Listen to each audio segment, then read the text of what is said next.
Folks, this is sort of a follow-up to a segment on Sunday's show where we covered the unrest in Israel after 6 hostages were killed in Gaza.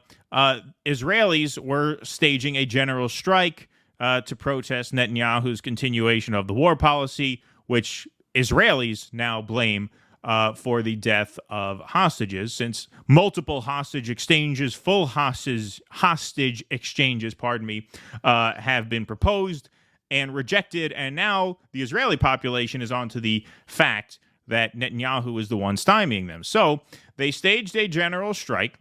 Nationwide strike underway. This was tweeted out yesterday morning, 9:27 Eastern time here in the U.S. Nationwide strike underway in Israel, demanding Premier Netanyahu reach immediate ceasefire prisoner hostage swap deal with Palestinian group Hamas. Shops and businesses are closed due to the general strike. So it was fairly widespread while it lasted. Key word there, while it lasted. So here are some images of Israel during the general strike. We're not going to play the music because it might be copyrighted. That's reason number one. Reason number two, I think this music fits pretty well.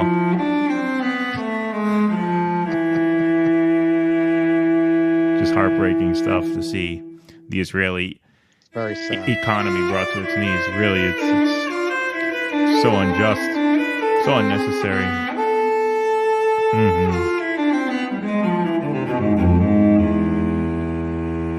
you are. So, there you go. For that. The Israeli court, though, ordered an end of nationwide strike called over handling of hostage talk. So this was a very, very short-lived strike. Schools, offices, and airport had closed after trade unions said general strike was needed to shake those who needed to be shaken over inaction. Israel's first nationwide general strike since the Hamas attacks of October 7th, which was convened in support of a deal to free hostages held in Gaza, has ended after 8 hours. So really just one work shift. Has ended after 8 hours with a court order for workers to go back to their jobs. The strike was organized amid widespread public anger at the government's handling of the war in Gaza after the discovery of the bodies of 6 hostages at the weekend. It was called by Israel's largest trade union, Histadrut, from 6 a.m. on Monday, closing government and municipal offices, as well as schools and many private businesses. Israel's international airport, Ben Gurion, was reported to have shut down at 8 a.m. local time for 2 hours. The chair of Histadrut, Arnon Bar David, or David, how do you say David? Do you just say David? I think it's David. David. Arnon Bar David, my apologies, sir, said in a statement before the strike, "I have come to the conclusion that only our intervention can shake those who need to be shaken. A deal is not progressing due to political considerations, and this is unacceptable." The Israeli finance minister, Bezalel Smotrich, a far-right leader who opposes a truce in the war, was among those who had called on the court to move to ban the strike. The union called the strike after the Hostages and Missing Families Forum campaign group backed the idea in order to force the government to reach a deal for the return of the remaining hostages taken during the October 7th attacks. Israel's opposition leader, Yair Lapid, also supported the move.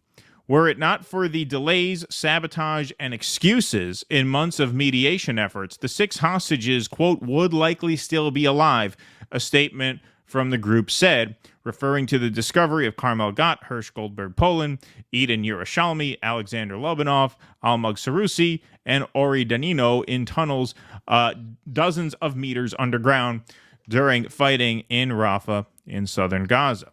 So, Medea Benjamin of Code Pink put out a statement which I think really touches all the bases. I don't think she left any stone unturned here. I think this was a pretty good statement. We'll see what Russ has to say about this after. But here is Medea Benjamin on the Israeli general strike. Now, keep in mind, this was put out before it was disbanded. So this is not in response to it being crushed. But here's some, I think, pretty good commentary on the action itself. Very exciting that the pressure is mounting on Netanyahu to come to a deal around the hostages with this general strike where thousands and thousands of people are not only lining the street but are shutting down the airports, schools, businesses. And this is putting a new level of pressure on Netanyahu after the death of 6 hostages that many are blaming on Netanyahu, because if a deal had been reached, those hostages would be alive today and would have been part of the exchange. But what is very sad about this general strike is that it's all about the hostages.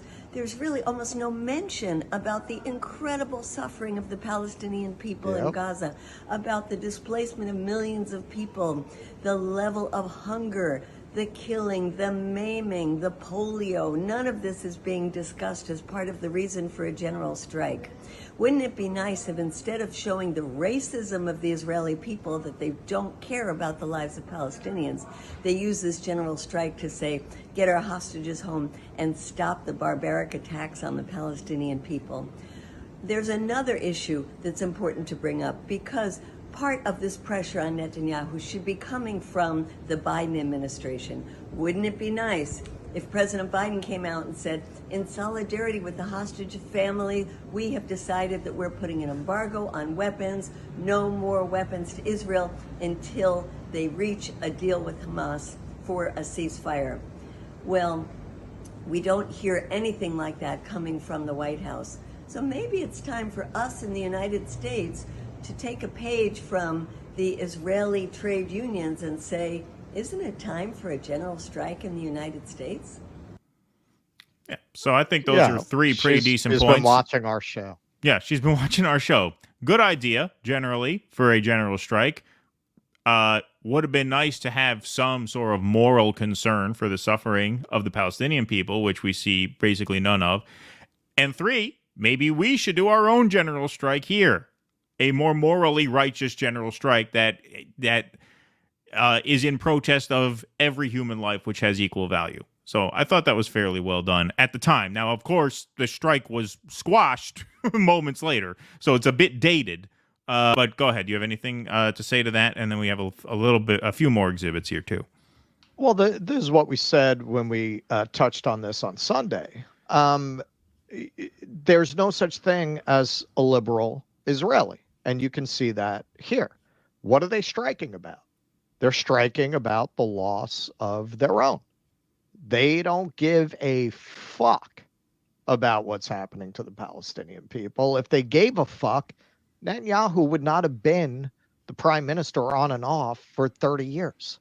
They don't give a shit about what's happening to these people. Have you seen a general strike over genocide? I haven't seen that, right? No, it's because they lost some lives. And I mentioned this. Juliana Margulies wrote that insane, foaming at the mouth Zionist article very early in this, calling out her Hollywood friends for not rallying immediately to her side.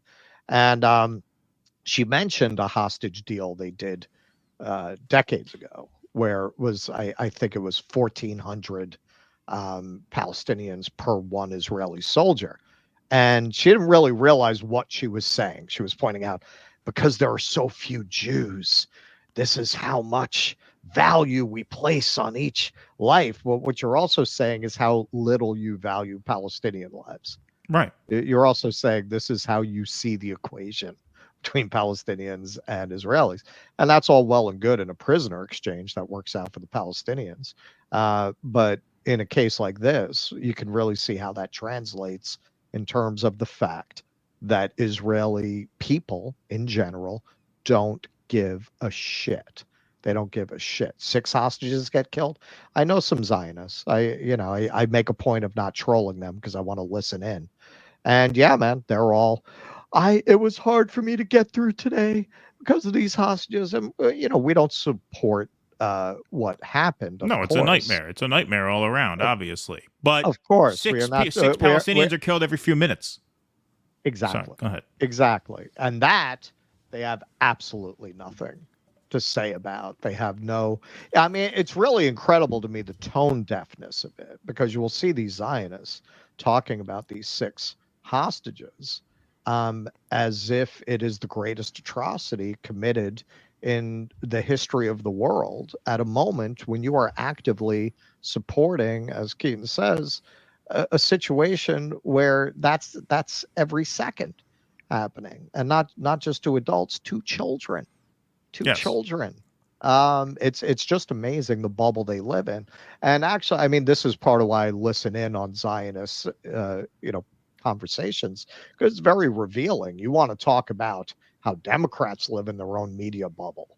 I mean, these people live in a world where Israel desperately keeps offering ceasefire deals that Hamas rejects, and they're just, and that's the whole view of Arabs and Palestinians that they've been inculcated with over decades, that Israel reaches out its hand for peace and it has no partner for peace and they don't want peace. They really believe this shit. They really do.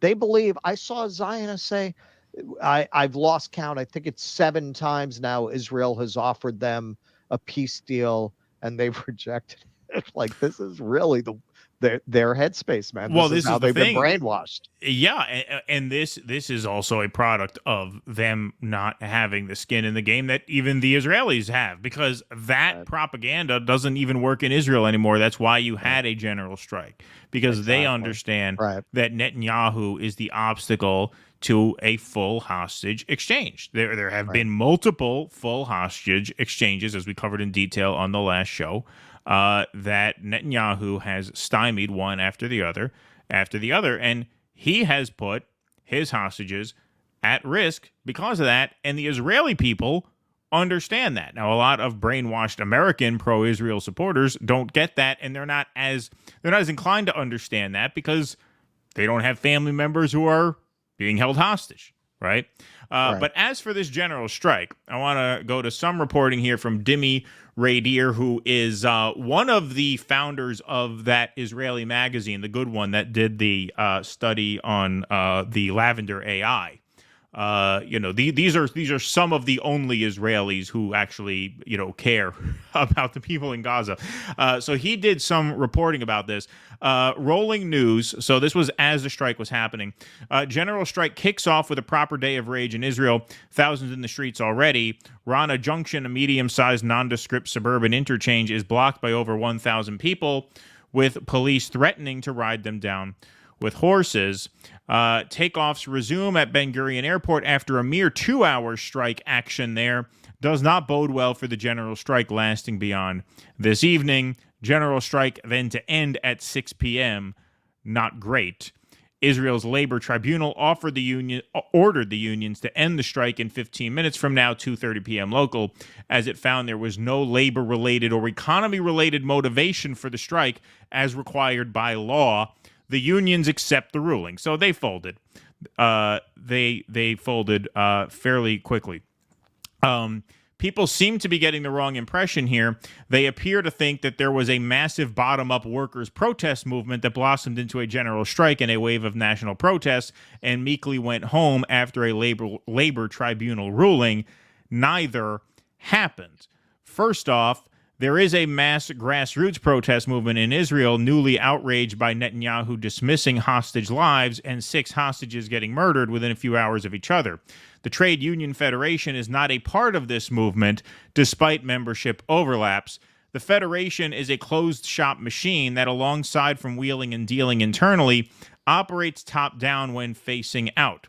In other words, the chairman calls the shots. On this occasion, the chairman, Amon Bar David, a non-militant and pretty pro-government guy, was lobbied by former and possibly future Prime Minister Yair Lapid, leader of the far milder and lamer parliamentary opposition. Lamer as compared to the grassroots protesters, which he cited. In other words, one powerful moderate lobbied another powerful moderate to take a radical step to shut down the country, which he did moderately. However, this did allow a huge surge in protest action during daytime because people with families to feed and jobs to lose could finally come out. and contributed to the momentum of the immense demos we saw on Sunday. Then the strike was snuffed out because the chairman is hedging his bets. If the strike continued, Netanyahu would have fallen. If it revives, he might fall yet.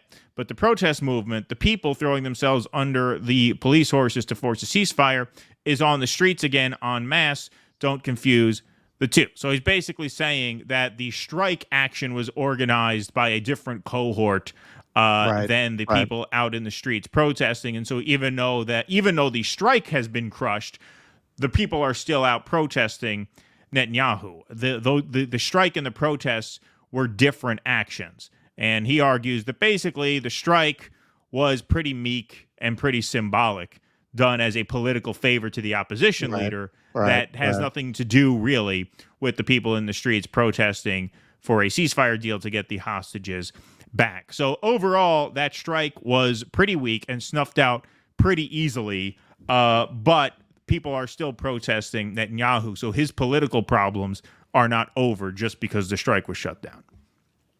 Yeah, I mean, the sense I get from what we know is he's not going anywhere.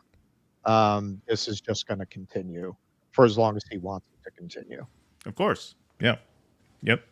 I mean, there's nothing that can stop that except us, right? If we stop that, if we stopped giving them weapons, then their fighting would stop, and then there would be the kind of political reckoning that most Israelis want. Now, you could say they want it for selfish reasons. Whatever gets a ceasefire done at this point, a save life is a save life. However, this has to happen. So it's really in our hands. There's obviously the political will in Israel to bounce Netanyahu if we stopped funding the war. Now, to what extent that would pave the way for any long-term solution, that's down the road.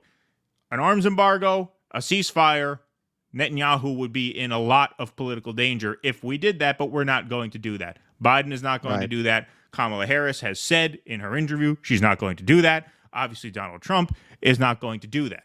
And so whatever the political will of Israelis are vis-a-vis Netanyahu, that only matters if we allow it to matter. And the only way we allow it to matter is by forcing the war to end. And if we're not going to force the war to end, then it's pretty grim.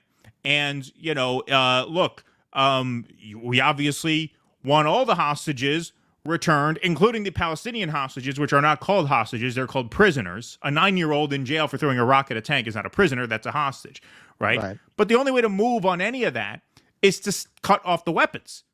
That's the only way to force that. Well, that's part of what is so pathetic about people who, as soon as Kamala picked Waltz, laid down. Exactly. Oh, that's it. They got my vote. Wow. They how low is your bar? How low is your bar? Wow, they broke you, man. They broke you. If you ever really stood for anything to begin with. That's it. Not even Medicare for all. Not even, okay, you want to sell out the Palestinians. What are you talking about? A free lunch? Free school lunch? That's it? That's all it takes? That's it? The merest, smallest gesture, and you're willing to look the other way on this horrific genocide? How do you call yourself someone on the left? How do you claim to be a leftist if you will support this? She has said straight out, we're going to continue to arm Israel. We're going to continue to fund Israel. I feel kind of bad about what's happening to the Palestinians. That's the essence of Kamala's position. Yes. Kamala, because she cares. Oprah's old slogan. Right. Yep. That is well said. Well said for sure. And that is exactly what she said in that interview, which is, we maintain our unequivocal support for Israel, but the way they defend themselves matters. Well, I mean, come on. We all know what that means by now. I mean, Biden has said things like that all along. It's meaningless. It's meaningless. Yes. Netanyahu's going to do some soul searching. Yeah. Right. Yeah. Exactly. You're going to guilt him into thinking it over. Yeah. You cut them off financially and militarily, or shut the fuck up. And if you're going to support that, shut up about your leftism. Shut up about how you're on the left. You cannot support a genocidal administration and claim to be on the left. Please clap.